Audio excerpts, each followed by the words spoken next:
नमस्कार. सरळ सरळ भाग 42 मध्ये आपले हार्दिक स्वागत आहे. आपला आजचा विषय सोशल मीडिया एक सामाजिक चिंता असा आहे.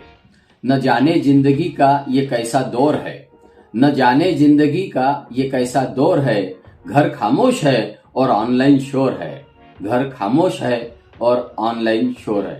नमस्कार. गेल्या आठवड्यात 2 बातम्यांनी आपल्या सर्वांचे लक्ष वेधले.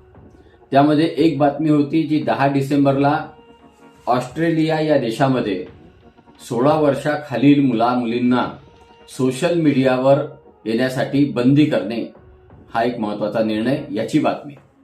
दुसरी एक बातमी होती इंदोर या शहरामध्ये गेल्या 40 दिवसात सुमारे 150 लग्न तुटले आणि त्याचा कारण म्हणजे सोशल मीडिया आहे असं सांगण्यात आलं एका सर्व्हेनुसार.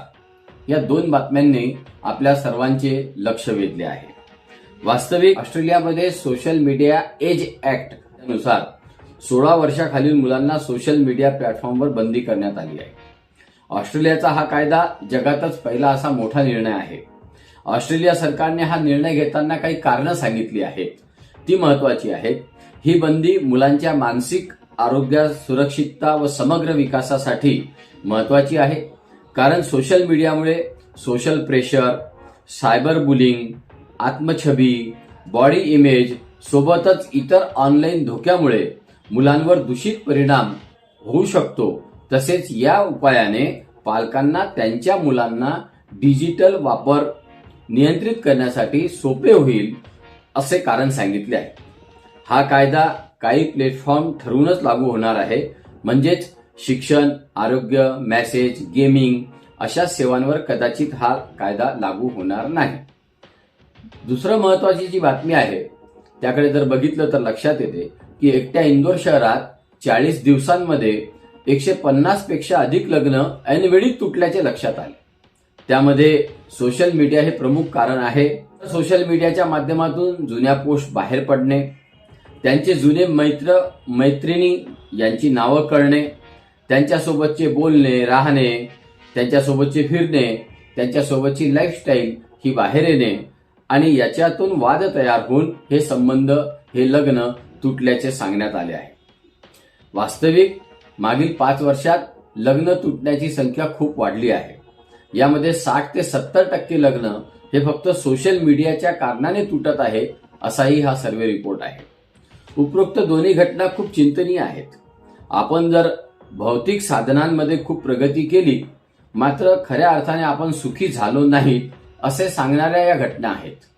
वास्तविक यामध्ये हा जो निर्णय घेतलेला आहे याचे काही तोटे पण आहेत, फायदे आहेत तसे तोटे आहेत. लहान मुलांना सोशल मीडियावर बंदी या निर्णयाचे फायदे सांगताना नमूद करण्यात आले आहे की लहान मुलांचा छळ थांबतो, त्यांना ज्या धमक्या येतात, त्यांना ट्रोलिंग केल्या जाते, त्यांना नावं ठेवल्या जातात, यापासून लहान मुलांना संरक्षण मिळते. तसेच मानसिक ताण आणि चिंता कमी होईल. लहान मुलांच्या मानसिक आरोग्यावर सकारात्मक परिणाम होईल. सोशल मीडियामुळे निर्माण होणारी तुलना, दबाव कमी होईल. शरीर दोषाबद्दल निर्माण होणारी असुरक्षितता कमी होईल. सोशल मीडिया वेळ वाया जाणे कमी होईल आणि अभ्यासावर लक्ष केंद्रित होईल असे त्याचे फायदे सांगण्यात आलेले आहेत. तसेच सोशल मीडियातून पसरणारी हिंसा, व्यसन, प्रौढ सामग्री या चुकीच्या माहितीपासून मुलं दूर राहतील असे त्यामध्ये म्हटले आहे.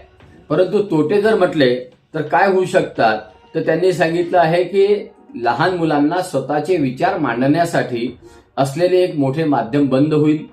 खोटे वय टाकून मुलं अकाउंट तयार करतील, त्यामुळे ही बंदी प्रभावी राहणार नाही आणि मोठ्या मुलांना हे नियंत्रण जड होईल आणि अनेक घरात कौटुंबिक वाद सुद्धा यामुळे घडू शकतात.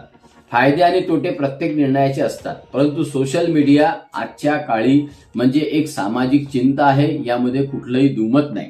शेवटी सोशल मीडिया वापरण्यावर नियंत्रण असायला पाहिजे.